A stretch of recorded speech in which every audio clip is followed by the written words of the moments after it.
everybody. Thank you so much for being here. My name is Andreina Fernandez. I'm an editor here at UNC Press, where I acquire and work closely with books in Latin American studies and history.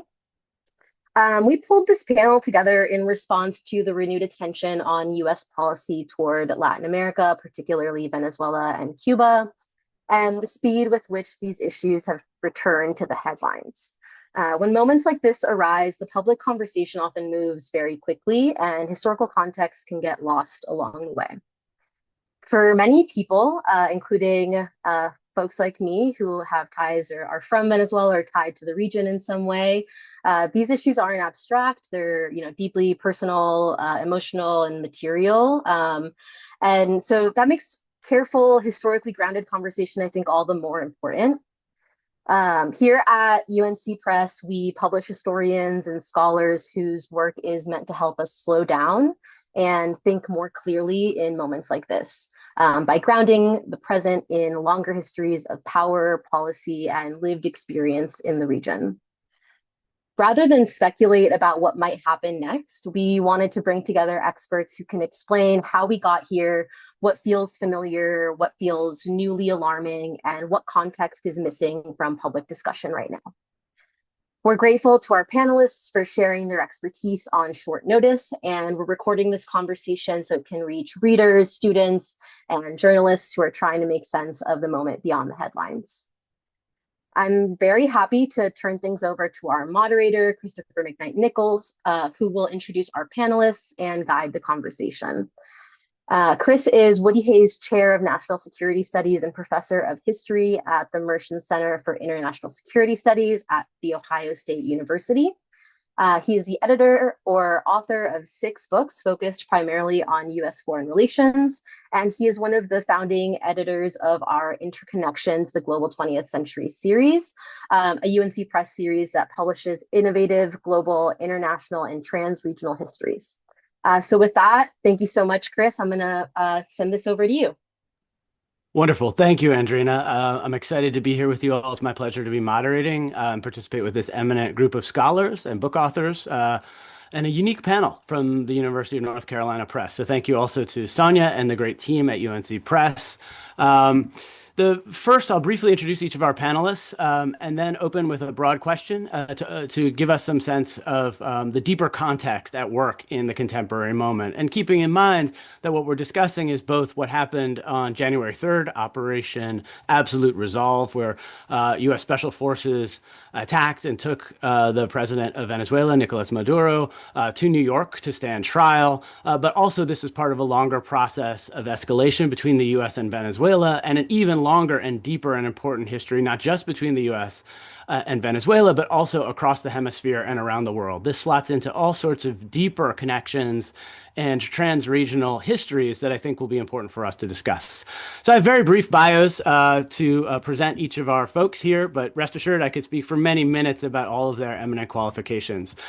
Without any bias, I'm simply going alphabetically. Mike Bustamante is the Emilio Bacardi Monroe Chair in Cuban and Cuban American Studies at the University of Miami, and author of Cuban Memory Wars, Retrospective Politics in Revolution and Exile from UNC Press. He's also written on contemporary Cuban affairs for Foreign Affairs, Slate, and the Washington Post, and other publications.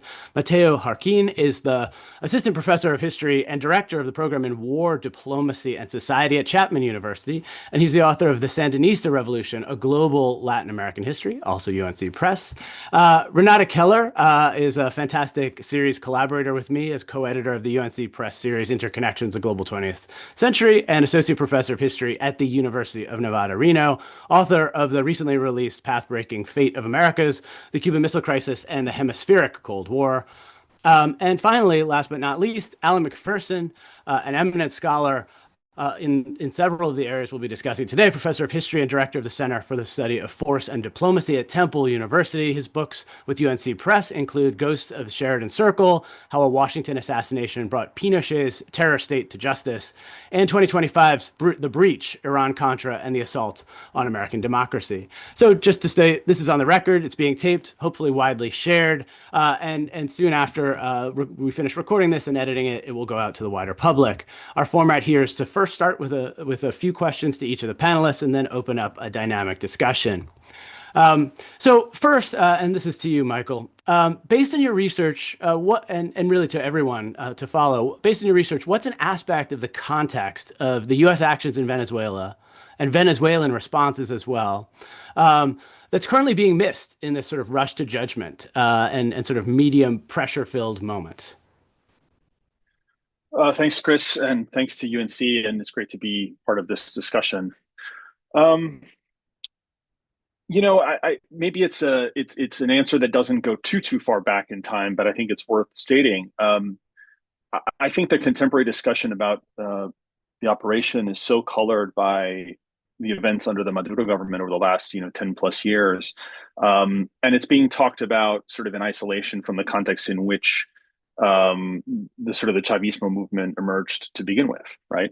And so, I mean, this applies to how I've been thinking about this in relation to Cuba too, and perhaps we'll get there in the conversation. But sort of all of the talk and the bluster, whatever one might think about Nicolas Maduro, and there are very good reasons I think that many Venezuelans, in particular, are glad to see him out of office and are even hopeful in this moment. But all of the sort of bluster and talk, the degree to which the United States is simply saying we're going to go in and take what's ours, right? This kind of naked sort of resource imperialism, if I can call it that, it just calls to mind the deeper legacies of U.S. Latin American relations, social inequality, and things like that. That the quote unquote pink tie was a response to begin with, right? So part of me is started to wonder, is in the end what's going to come after this is sort of a resetting of the clock for these cycles between reform and reaction in Latin American history. I don't know. I suppose time will tell. Thanks so much. There's a few things there I hope we'll get to unpack a bit further. Matteo, sort of the same basic question based on your research. What's your thinking about an aspect of the context of what's going on today that we've missed or we're really not paying sufficient attention to? Sure. Thanks so much. And first of all, I agree with Mike. Hugo Chavez has surprisingly not cast the type of shadow over the discussion that one might have expected. From my perspective, while the focus has really been on the United States and Venezuela and how they got here, I think that not enough people have asked how Latin America as a region brought itself to this point. So if you read the papers over the past couple of days, you'll have seen an emphasis on the fact that quote unquote regional allies like Mexico and Brazil condemned the attack as a violation of international law. But what's actually more noteworthy is how many governments supported or even celebrated the operation. Argentina, El Salvador, Ecuador, Paraguay. And contrast that with Panama in 1989. When George H.W. Bush intervened to remove Manuel Noriega, every single Latin American government condemned the invasion, even though Noriega was widely despised. The region was coming out of a Cold War period of very intense U.S. Intervention, and leaders across the region overcame the left-right polarization of that period and came around to the consensus view that U.S. intervention was bad. It was a net negative for stability, for governance, for economic development, and that it was necessary instead for the region to have Latin American solutions to Latin American problems. And 3 decades later, that consensus is evidently gone, and the region proved incapable of solving regional crises like this Venezuelan one that's been festering for a decade. Those are fascinating insights. I do think that's been largely lost. The last interview I gave, no one was concerned about asking in the American context what other countries in Latin America are saying or doing. Absolutely. Renata, do you have something to add to that and to the broader question of based on your research, what are some of the aspects of the context that's missing from our contemporary discussion of U.S. actions in Venezuela and Venezuelan responses and regional responses as well? Sure. Thank you, Chris. Yes, just to follow up on what Matteo said, I think it's really important to look at the regional context of what's going on in Venezuela and to think about the regional consequences of other U.S. interventions in Latin America. We can look at both local consequences of other U.S. interventions, what happened to the citizens of countries where the U.S. has intervened. It's often been really really devastating for countries where the US has intervened. You can look at Guatemala in the 1950s or Chile in the 1970s, where thousands, if not hundreds of thousands of people were killed following US interventions, in civil wars following interventions. You could also look at Cuba, where there was a Bay of Pigs invasion in 1961 that then led directly to the Cuban Missile Crisis in 1962, which put the entire world at risk of nuclear war. And so I think what we need to remember is that what happens in Venezuela is not just limited to Venezuela. It's going to affect the entire region, and we need to be careful what we do in these individual countries because they will have consequences for the region, if not the entire world, which we can talk about later.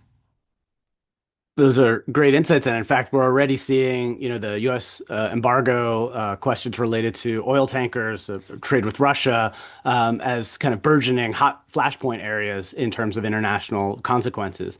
Alan, what are you thinking along these lines, following up on the comments of your esteemed panelists, and also in terms of what you might think is missing context from our contemporary conversation? Yeah, I mean, thank you. First of all, these are great responses. I plan to steal them when I talk to more journalists. Thank you. One thing I have to say that I'm delighted by when I talk to journalists, especially sort of foreign journalists from Europe. I talked to somebody from Japan this morning. They really want to know about the Monroe Doctrine. It's fascinating to them. They don't understand it often at all. They're taking the definition that Trump is taking of it. They don't understand the Roosevelt Quarterly. So there's a learning process going on, I think, with people all over the world who are, hopefully reading what we say. But in terms of what's missed, I would say, to add to what my colleagues have said, is I don't think people have much of a sense of how occupying powers and how the occupied live under occupation, how they behave under occupation. I think they think it would go kind of it would be well-intentioned by the United States. They would want to bring stability. They would want to bring democracy to Venezuela. And that Venezuelans would be essentially kind of powerless and accepting of an occupation force. And none of that is going to happen because it's never happened in US military interventions in Latin America before. They've always been essentially about self-interest, national interest, often corporate interests. At the same time, the United States government in Washington really does not control what its soldiers do on the ground. Right? Once they have sort of this impunity on the ground in small towns and cities and dealing with local politicians, it creates massive humiliation to be occupying a foreign peoples like that. I don't think Americans can even conceive of that kind of humiliation of themselves being occupied. It creates some accommodation, of course, but also some resistance, some mendacity. People are going to be jockeying for position. They're going to be lying to the Americans. They're going to be telling them they're doing certain things, but not do those things. They're going to be sabotaging what Americans want them to do. And eventually, if there is a full-blown occupation and it lasts, let's say, months or years, the resentment will grow and grow and grow. And it's going to become out of control very quickly for the Americans. Yeah, I think you're putting your finger on one of the major reasons that everyone in the U.S. and around Venezuela should be concerned about what an occupation or what Donald Trump has called running the country might look like, assuming there is any plan for that and it proceeds in any of the ways that you're laying out. Let's start with the Monroe Doctrine and do a little collective education here, if we will. How would you all summarize the sort of long history of the Monroe Doctrine, both from the U.S. side and from a regional perspective in Latin America? Right. In other words, there's the U.S. articulation of the doctrine starting in 1823, and then its development through the Roosevelt Corollary, 1904, 1905. Up through what the most recent national security strategy has argued is a new hemispheric position for the U.S. Under Donald Trump. And then there's all the different ways in which Central and South Americans have asserted their own counter arguments and claims, and which we can document here. So, how would you explain this? And Alan, maybe you'll take a stab at it to start, and we'll go back through whoever feels like discussing this. How does the Monroe Doctrine factor here? And the broader question of spheres of influence. The U.S. is now asserting a new sphere of influence. And as as Mateo has noted, there's a real fracture, I think, in Latin American national responses to what it looks like for the U.S. to remove a government that's been corrupt and is largely hated by its own population, having just participated in a problematic election last year. Yeah, no, I think it's important. And I've tried to kind of keep it as simple as possible for the media because they have like one paragraph to talk about this. So I try to divide it into essentially two big stages. One, you've got the 19th century stage of about 80 years where it's essentially just a statement, right? I tell them it's not a law, it's not an agreement, right? Nobody actually has to do anything. But the Americans, the core concept in the Monroe Doctrine is the defense of the hemisphere against extra hemispheric threats. And it's defensive entirely in the 19th century, which means the United States in no way says it's our responsibility or our right to intervene in Latin America to ensure this. They basically say this is what we hope is going to happen. And largely they don't really have to act on it because there's relatively little sort of overt imperialism, retaking of colonies in the 19th century.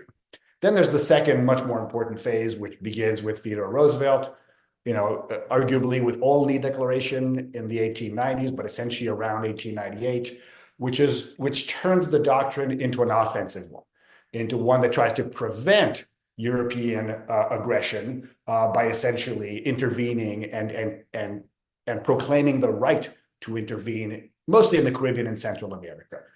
But what's important is that the core idea remains, which is that you are protecting the Americas. Now it's America doing, right? The United States is now protecting the Americas still against extra hemispheric powers, whether they be, French bankers or German soldiers, submarines, or the Soviets in the Cold War. At least the rationale continues there, and there's some sort of altruism to it. Now, if there is like a Trump doctrine that's going to be added to this, it's one that essentially takes all the altruism out of the Monroe Doctrine, that simply states part of what Roosevelt said, which is that we have the right to intervene. But now the goal is entirely just to take whatever stuff we want, right? And to ensure whatever national security. So it could be the start of a major new third phase, or it could be 3 years and then go away. I think I would just add to that part of what likely appeals to Trump and his advisors is that Roosevelt also added this idea of policing powers for the United States, that the United States had the right to act as the hemisphere's policeman and intervene where they saw any wrongdoing on the part of Latin American leaders, whether they're undertaking debts that they couldn't pay back or mismanaging their own economies in other ways. And so I think that's also a large part of the appeal, is that the idea that we have the right to behave as, if not the world's, then the hemisphere's policeman in the region. If I could add to that, I think yet another layer from the more Roosevelt period and the scheme that Alan has laid out is, not just police power, but sort of nation building power, right? And so one thing that I've been thinking about in the present moment, and it gets back to Alan's point too about occupation and how feasible or likely that is. I mean, this is a White House that, let me put it this way. In that early 20th century phase, you had both the United States exercising police power through the sort of classic flexing of financial muscle, also, quote unquote, gunboat diplomacy, but often followed up by the threat of military occupation, right? Those things working in concert. And the long record of those occupations is there in Haiti, the Dominican Republic, Nicaragua, wherever. This is a White House that still seems, despite the sort of spectacular nature of what they've just done and the, all options are still on the table, boots on the ground still seems anathema to a big part of the Trump White House and the Trump base. And so I think one question in terms of reviving this legacy of the Monroe Doctrine, at least or building on it as it was applied in the 20th century is, can they get away with sort of the gunboat diplomacy part and not the occupation part, the threat, right? And I don't know. And I think that's where you might see some of the push and pull. So I think Alan's right. We're in a new phase here, and it's a new phase too in just how baldly they're describing their objectives. It's not couched in any sort of flowery rhetoric at all. If anybody is trying to sort of still do that couching in fiery rhetoric, it might be Senator or Secretary of State, former Senator Marco Rubio, who has a long history of commitment to, what he considers democracy promotion in the region. But that is clearly taking a backseat, at least in the short term, to what they're pursuing in Venezuela. And we'll have to see if it takes a backseat to how they approach other cases like Cuba and other parts of the hemisphere. Matteo, I'm curious to know if you have anything to add along these lines. Actually, I have a question. Hopefully somebody can fact check this one. We did have boots on the ground, right, last weekend in Venezuela and helicopters and bombings. And my question is, in the long scope of U.S. intervention in the region, have we actually seen a military operation of this scale ever in South America? No. I don't Not a believe so. U.S. military one where it was actually kind of kinetic, Yeah. No, in fact, I think they were saying on TV last week that this is the very first bombing of a Latin American capital by a foreign power. Right. I don't know if that's true or not.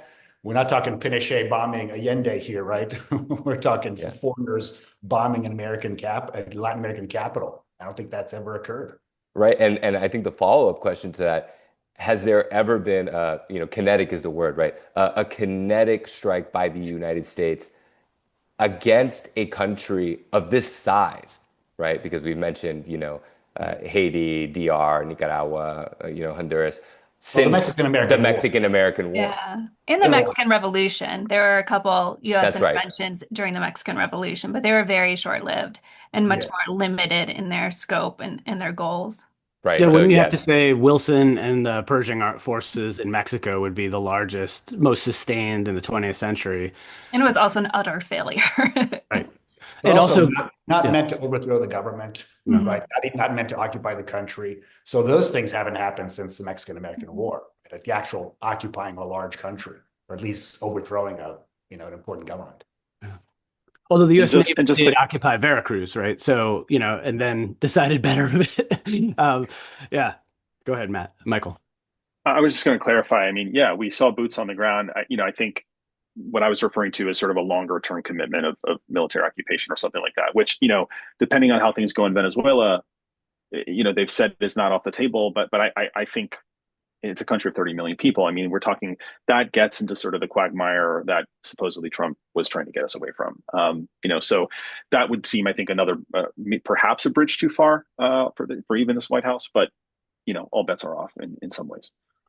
Yeah, Matteo, your question really gets at what Michael's also hinting at here, and something I really hoped we would get into. Sort of how similar is this to how the U.S. has treated Latin American neighbors in the past? So we have some pretty dramatic examples we've already sketched out. And to what extent is that past history now really, are we looking at something that's fundamentally different and a deviation? I mean, a lot of observers around the world are shocked by this, right? Even experts, right? Nobody really thought the bluster would turn into an intervention in the capital of Venezuela and nabbing the president, right? I mean, was pretty remarkable, even in Trumpian bluster language and execution of policy. So what do we think about this? The similarities to past U.S. actions in the hemisphere, and then how much does it fundamentally differ? I mean, some critics on the American left say, hey, this is just more of the same, right? But now they're calling out the imperialism and the resource extraction. I can answer this with one thought and then one question for somebody else on the call. I think in some ways it is worth mentioning how different it is from past interventions in the sense that there is no sort of pretension of remaking Latin America in the image of the United States, right? Like, say, exporting democracy. This is very characteristic of U.S. interventions in Latin America during the Cold War period. The Cold War period was also a moment where U.S. involvement in Latin America was kind of out of whack with U.S. interests, right? The United States often vastly overestimated, for example, the Soviet threat in the region. It vastly overestimated the importance for U.S. economic and security interest of, say, who was in power in a country like El Salvador or Guatemala. Whereas right now, there's nothing about that. It's all about these sort of brazen declaration of interest. So there's one sort of rupture. But I wonder about continuity in one aspect, and I wanted to ask Mike about this, which is, one of the most surprising sort of facets of the past few days has been how the Venezuelan opposition has been sidelined after asking and supporting a U.S. Intervention. And I wonder, Mike, have you seen anybody online talking about the Spanish-American War and sort of frustrated Cuban aspirations for independence and national sovereignty in the wake of that conflict? No, I haven't. I mean, but I've been thinking about those parallels, which work in some ways and not in others. Um, yeah, it's quite stunning, right? To see that, and I think sitting in Miami, which has been obviously a place that has been touched quite directly by this, both in the Venezuelan community here and the Cuban community, the initial excitement, hope, gratitude that finally someone had sort of made a big move in one way or another, I think is slowly giving way to a kind of a trepidation. And I think some folks are clinging on to a kind of a hope that there's a grander design and a grand plan, and others are raising the alarm bells about the sidelining of the Venezuelan opposition. I mean, I think for me, what I've also been thinking about and is and I want to choose my words carefully here. I mean, the degree to which, if all the reporting is right, the U.S. government and the State Department arrived at the conclusion that the correlation of forces in Venezuela is such that if they're going to go in, the opposition was not in a position to simply take over the reins of the state, and you're going to have to deal with these remnants of the Maduro government. That's not a completely illogical or unrational position in sort of a cold analysis of the question. And it shows to some extent a kind of a degree of, dare I call it, pragmatism on the part of this government. And of course, it's being couched in sort of naked economic interest. But I'm thinking in particular of the Secretary of State, right? For whom, in the Cuban case, the notion that there'd be any deal to make with remnants of the Cuban government, I think is anathema to everything he's ever said on U.S. Cuba policy, and maybe will still say on U.S. Cuba policy. So that's a question I'm asking myself about the sort of the openness to not just sideline the opposition and risk the sort of bitterness that engenders, but deal with remnants of this government. There's something kind of pragmatic about it, maybe even astute about it, dare I say, but that also seems really wholly sort of out of place for what we've heard from the Secretary of State over the course of his foreign policy career. And what that means in terms of the historical parallels that one might draw in the future, I'm not sure. I mean, maybe one odd thing about this is that I don't know if the parallel with the Spanish-American War works when the Secretary of State is actually from one of the countries being affected, or at least his family is, right? There's an interesting personal dynamics here that maybe weren't quite around in 1898.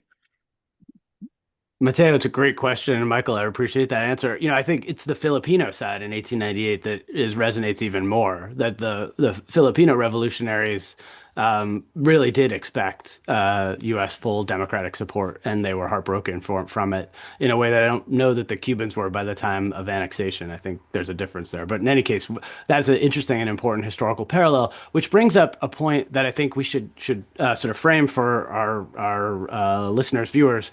So how do we get here in the last 20 or so years, right? So the question of, we began with some of the Chavismo and Hugo Chavez, right? The U.S., the sort of escalation of tensions with Venezuela for your average American or worldwide observer is a shock right now. But it shouldn't be for those of us who've been watching this for a while. In fact, this is long going, long simmering for decades long process. So, if we're thinking about why the Trump administration would or wouldn't, if we want to give them any ideological purchase here, acknowledge Maria Machado's capacity and the opposition's capacity to govern, why they would invest in the vice president and interim president Rodriguez, some power to do that. How do we get to this moment? We began with some of the Chavismo questions and a deeper context that's been missed.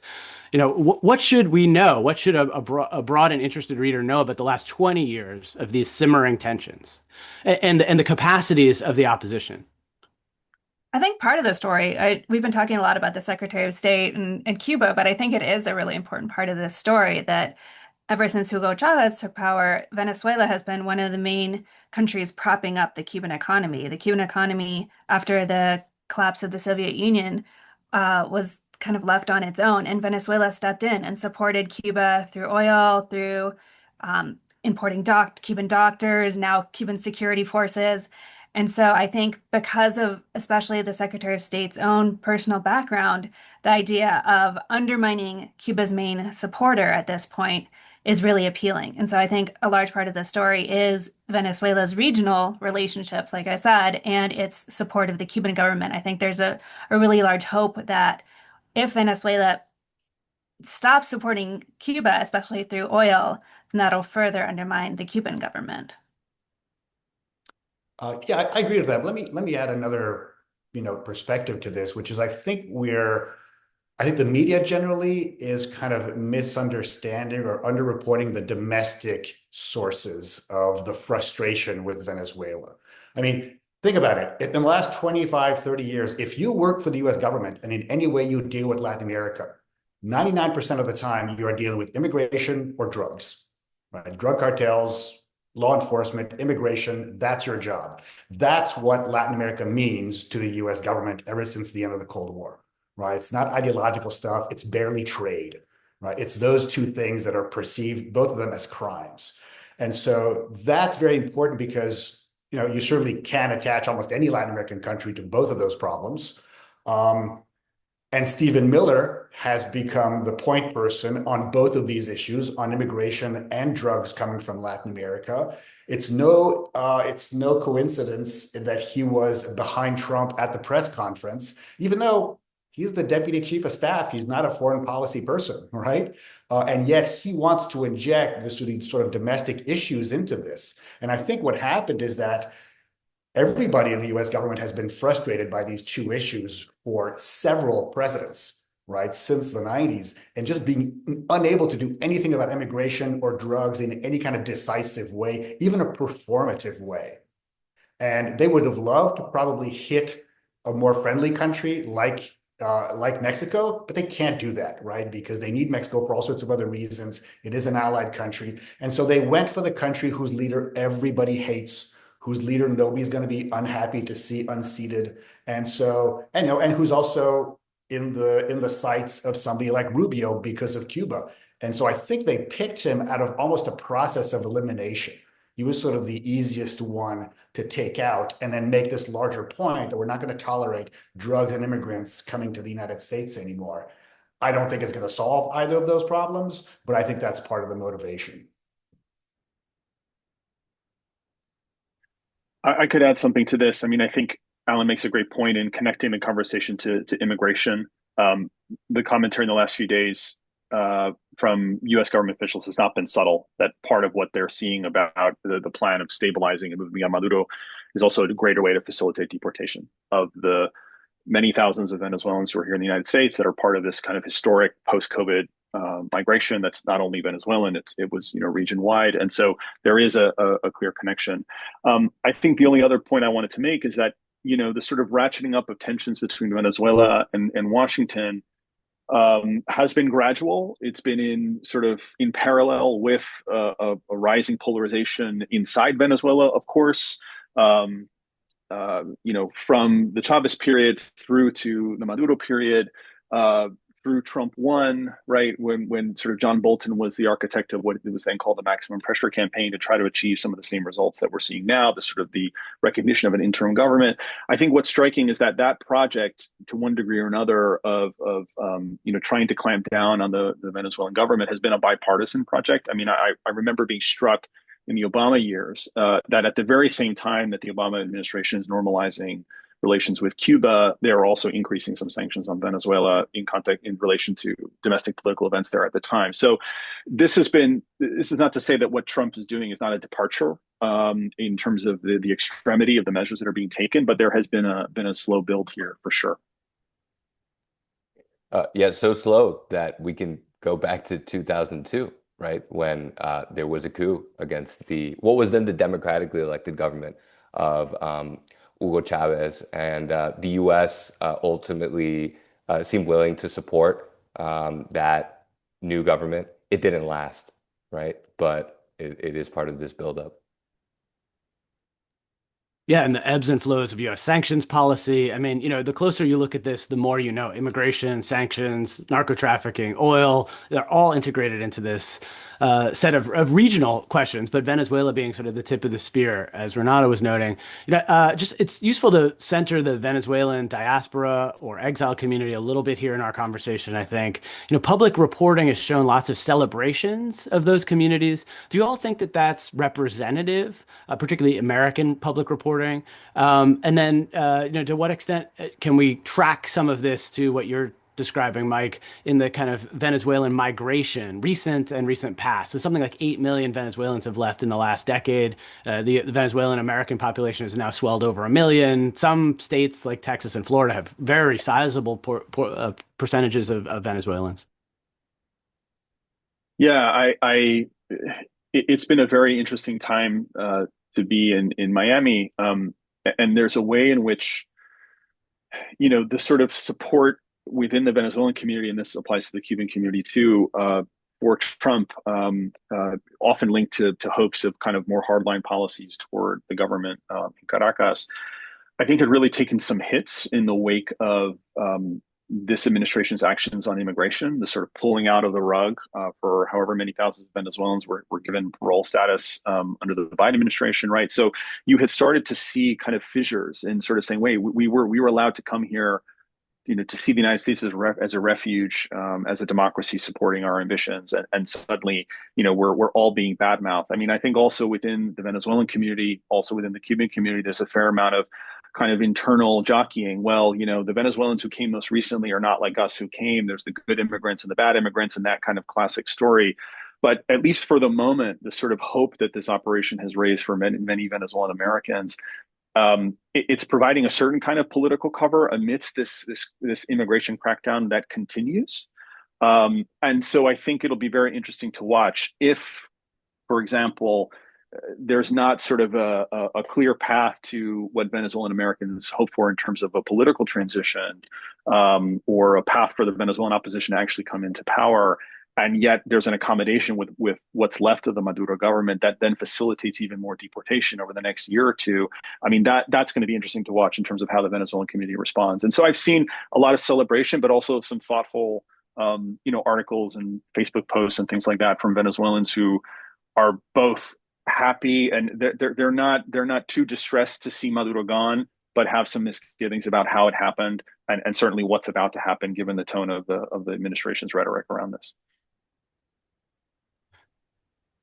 Alan, I've been thinking a lot about Iran-Contra lately, actually, and you're the right guy to ask, I think. How should we understand? What's a good takeaway for the extra legal measures involved here, right? There was no authorization for the use of military force. This has been described as both a police action and a military action. Virtually every description of what the U.S. just did is mutually contradictory within mere sentences of the declaration. So maybe there's a short history that helps inform this sort of action and the ways in which it potentially defies Congress, international law, that sort of thing. No, I think that's exactly right. I mean, in my book, I argue that Iran-Contra kind of accelerates and reveals this erosion of American democratic norms, right?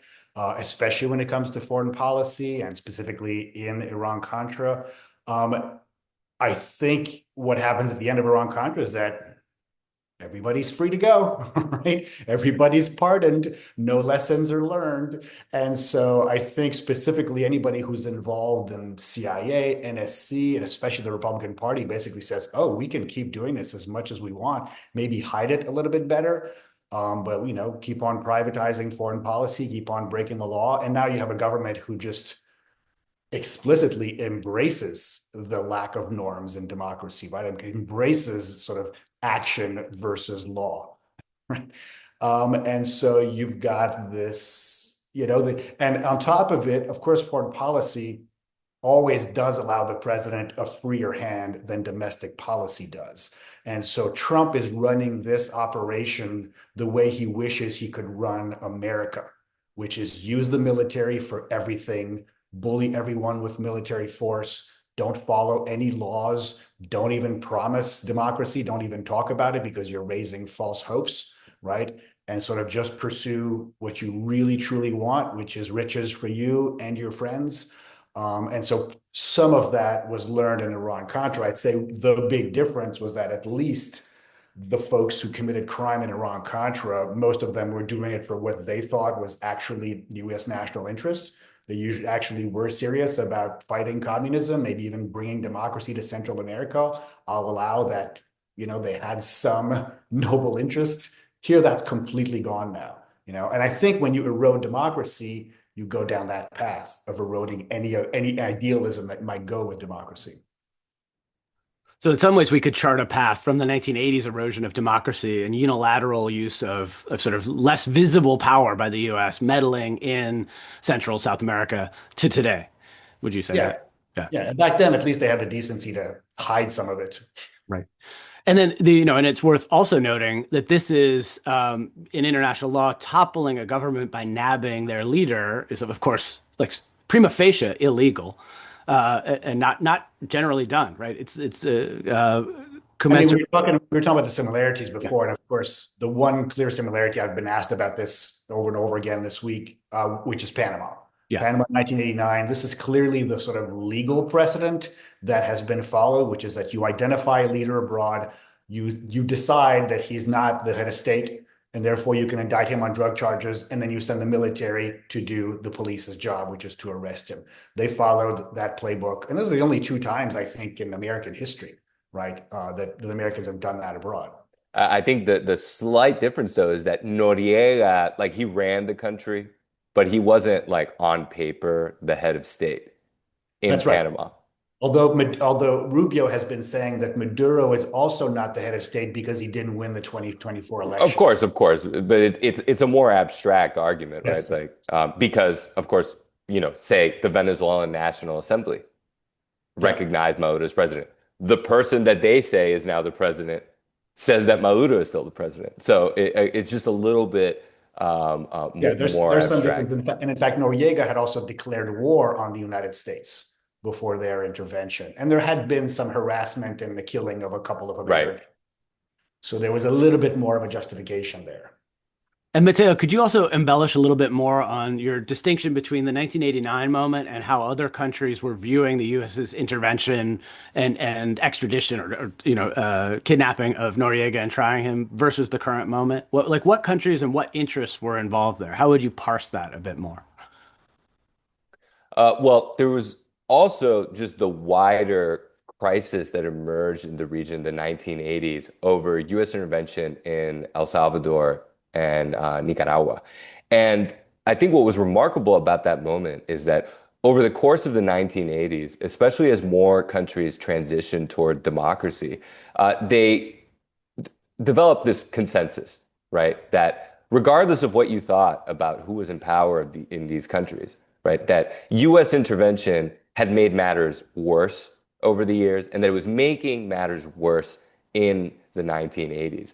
And the result of this was not just a sort of like concerted diplomatic offensive, right, to sort of restrain the United States as much as is reasonably possible, right, but also come together in these multilateral organizations. So in the 1990s and 2000s, Latin American governments, participate in this regional integration, these multilateralist initiatives, like they had never done before, right? So this means a revived role for the Organization of American States, but also a new organization, the Community of Latin American and Caribbean States, which actually excludes the United States and Canada. And so to give you a sense of like how unified Latin America was on the importance of acting as a unit, these principles of both democracy and non-intervention, when SELEC, the Community of Latin American and Caribbean States, was founded, it had a shared presidency, and the two presidents were Hugo Chavez and Sebastián Piñera of Chile. So a left-winger and a right-winger. Can you imagine today Petro and Milei, doing anything together, right? So that just underscores the depth of polarization that we've seen over the past couple of decades. And I have a question about that. I mean, why is that? Why is it that it's so hard for Latin Americans to unite behind this principle of non-intervention? I mean, is Trump the factor? Are they so afraid of Trump that they want to oppose him, or so enamored that somebody like Milei has sort of Trump syndrome, right, where he sort of like identifies with him 100% and no longer as a Latin American? I think it goes back further than that. I mean, the polarization has been around for a long time. And I mean, just look at Venezuela. It's been polarizing Latin America for 2 decades. When Hugo Chavez comes onto the scene, he really revives the Latin American left, but in a way that really sort of like alienated the other spectrum of politics and eventually divided the left itself as, Hugo Chavez's successor, Maduro, basically openly adopted an authoritarian style of governance. So it goes further. I'd love to jump back further in time, having now mapped that moment to the 80s, um, into the 90s. Renata, if you're thinking about the US, the Bay of Pigs, Cuban Missile Crisis, the way that there was a regional response, which in your book on the Cuban Missile Crisis and the hemispheric history of that moment, what are some lessons of how a US intervention then botched, inspired or didn't inspire other regional powers to come together to think about an extra hemispheric threat as well? Sure. So during the 1960s, you do see a similar moment of polarization. So just as Mateo was saying that Hugo Chavez was super polarizing in the region, Fidel Castro and the Cuban Revolution also were extremely polarizing. And so it was this moment when Latin American leaders, some of them were siding with the United States and saying, we need to get rid of Fidel Castro, similar to Maduro. And others were saying, no, we need to stand up for sovereignty and non-intervention. But the missile crisis, this threat of extra hemispheric intervention, in this case, the Soviet Union, did bring people across the region together, temporarily, of course. But in October 1962, all the Latin American governments could agree that, placing nuclear weapons in Cuba was unacceptable and posed this unacceptable threat to the region.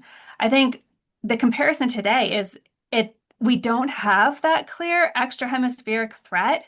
And so I think that is also part of why we're seeing a lot more dissonance and disagreement among Latin American responses today. I think the idea that Putin or even China would intervene in Latin America today is less likely. And I think it goes to this idea of establishing spheres of influence and Latin American leaders, in Argentina and El Salvador aren't as worried about, in this case, Russian or Chinese intervention as people in the 1960s were.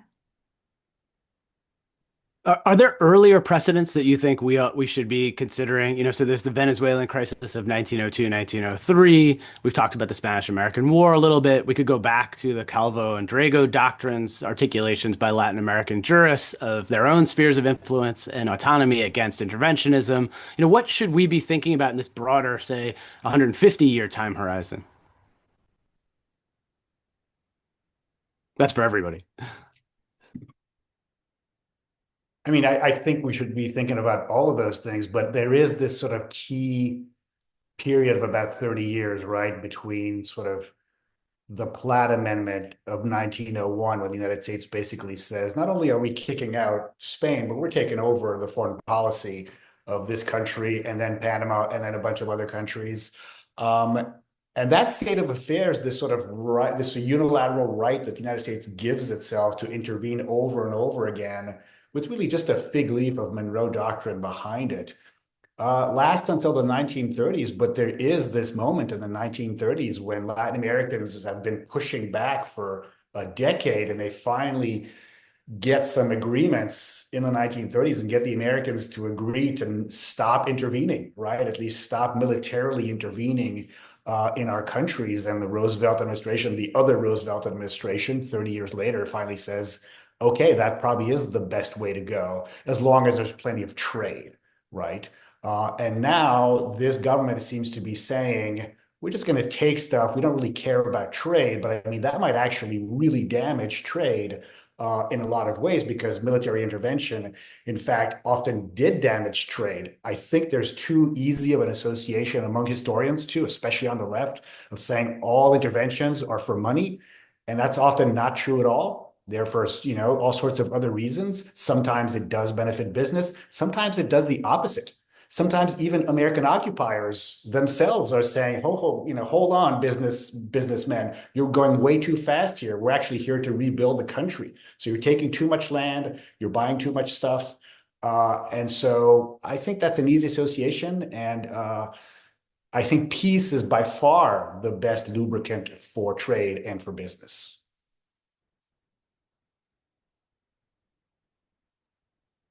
That provides an opportunity. I totally agree with you, Alan. And the most common critique of U.S. foreign policy is that it's always about special interest in business, and that just fails the historical test in many examples. Not to say that that isn't a part of the mix in most cases, but that is the primary driver is far too reductive. That said, the U.S. president again and again and again, probably to the chagrin of anybody who's trying to advise him, is talking about oil. So anybody, Yes, but yeah, let me add to this. Have you yes. noticed a bunch of other people are actually talking to oil executives, and the oil executives are saying, no, we're not going to invest tens of billions of dollars there. The price of oil is low. It's going to compete with American oil. It's going to reduce the price of oil even more. Nobody's lining up to invest. I mean, eventually they probably would, but it would happen very slowly. Certainly not during the Trump years. And so, again, there's a weird disconnect between what we want to believe and what's actually happening in the business community. So how do we make sense of that broader dynamic? I mean, I think people observing the U.S. president talk about oil either see this as a kind of neo-imperialist move, or they see that as or trying to make a case for it being something else, about human rights, about democracy, even if he's not talking about it. Rubio is, or someone around him. Lindsey Graham has talked a little bit about that. How do we make sense of this if fundamentally the actual business interests aren't interested or incentivized to build up Venezuelan oil infrastructure, at least right now?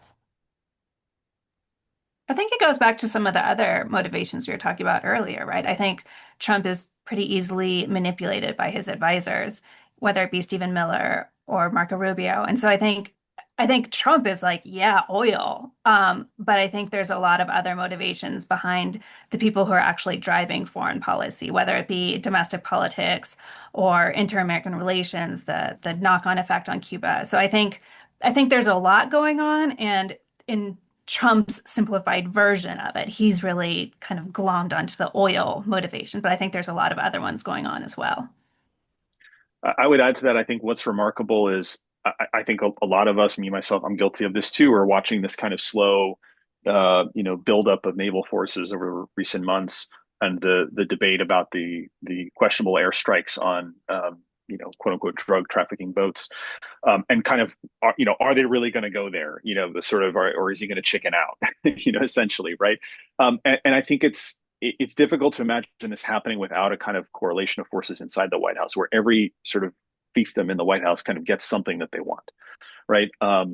For Miller, maybe it's that this is the pathway to stability and therefore deporting more Venezuelans, which seems to be sort of his primary thing. For Trump, who's so obsessed with kind of property ownership, right? This notion of kind of taking back the oil that was somehow stolen from us.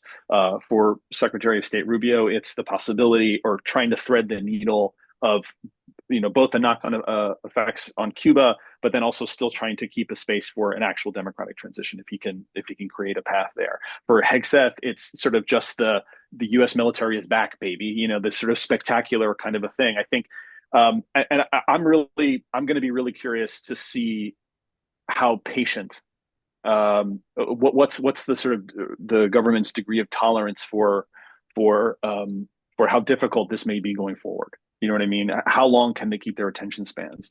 Because there is, as Alan was saying, there's going to be pushback. And even if Delcy Rodriguez, did Maduro dirty and was sort of the CIA mole that's been talked about, she's got domestic constituencies to please. There are other, power centers in the what's left of the Maduro government. At what point are all of those military assets in the Caribbean going to need to be deployed elsewhere, lest you open the United States interest elsewhere in the world to certain risks, right, in the South China Sea or what have you? So I don't know. A lot on the line here, and this Trump's attention span doesn't seem to necessarily be his strength. So we'll see, how this plays out. Yeah, I mean, I think what we're saying is that, historically speaking, military interventions are complex things.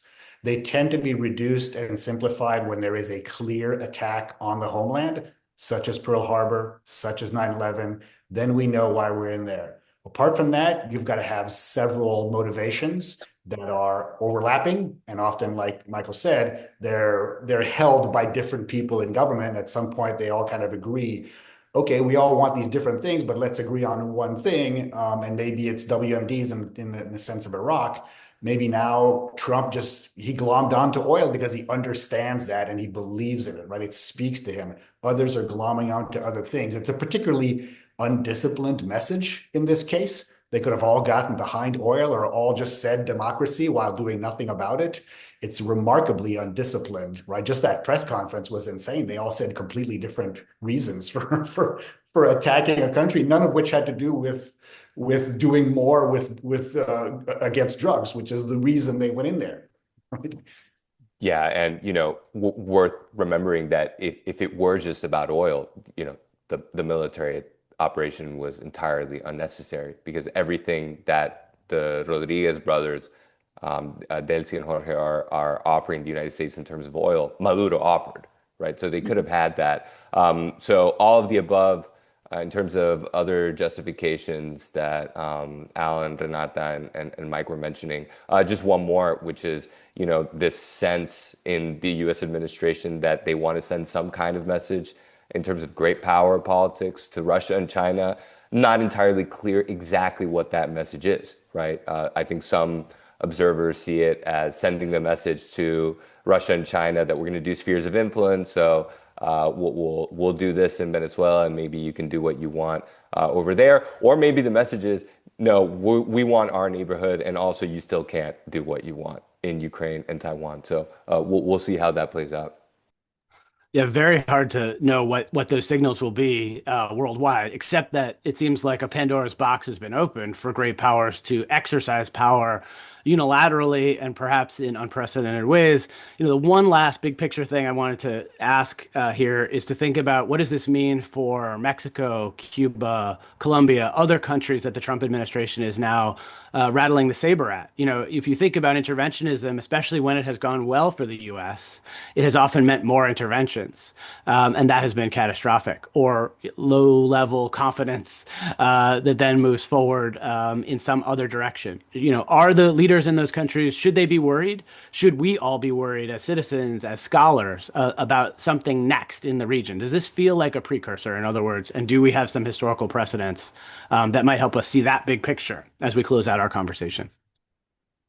I would say that it's a calamitous situation, not just for the countries that are experiencing the saber rattling, but for all Latin American governments, including some of those who have applauded or have celebrated the operation. Because you have to imagine that military planners across the region are going to be asking themselves, how do we defend our interests moving forward? The clock has really been set back decades for Latin America from a strategic point of view. I think it's become clear that unless they act as a region, it's not possible to just strike out on your own and try to develop ties with an extra hemispheric power like China or Russia to counterbalance the United States. And it's also become clear now that it doesn't matter what type of government you are, but that your national sovereignty is at risk in a way that it hasn't been over the past 30 or 40 years.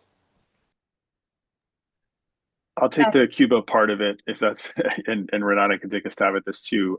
Renata already alluded to the oil ties. I mean, I think the economic consequences for Cuba are the easiest to predict.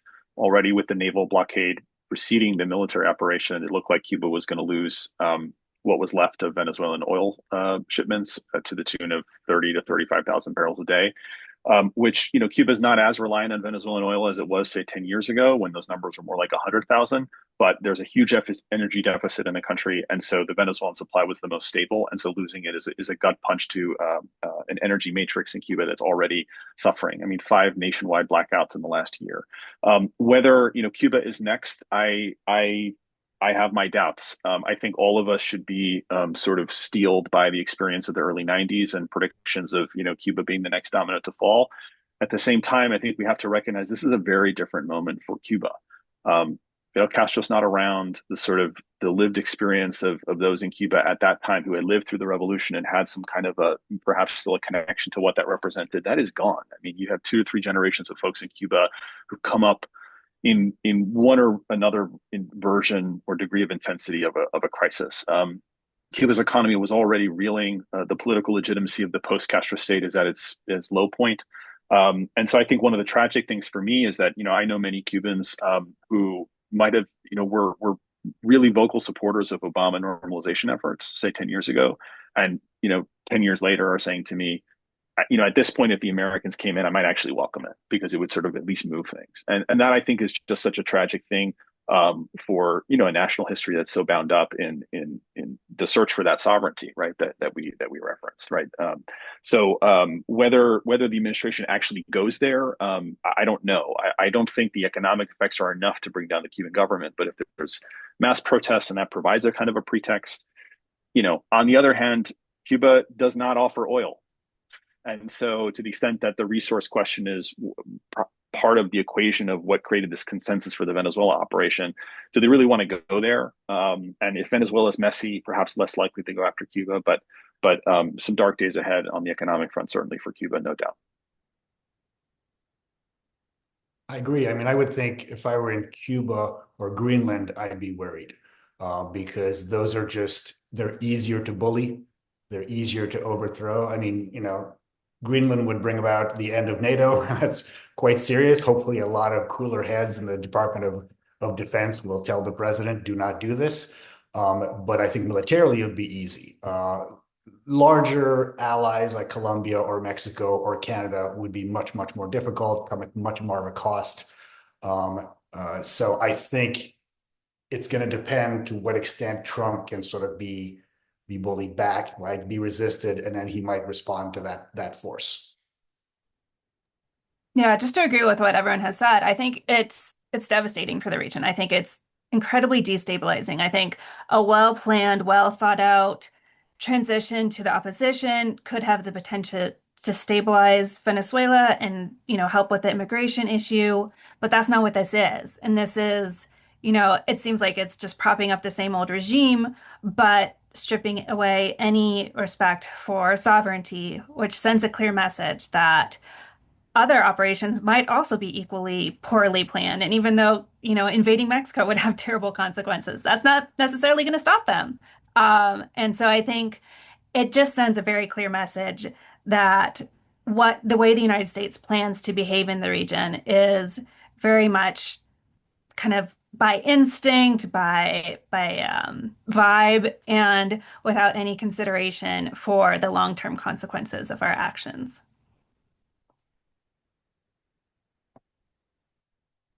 Well, thanks so much. Now it feels like time for Andrina to come back and wrap us up. This has been a fantastic conversation.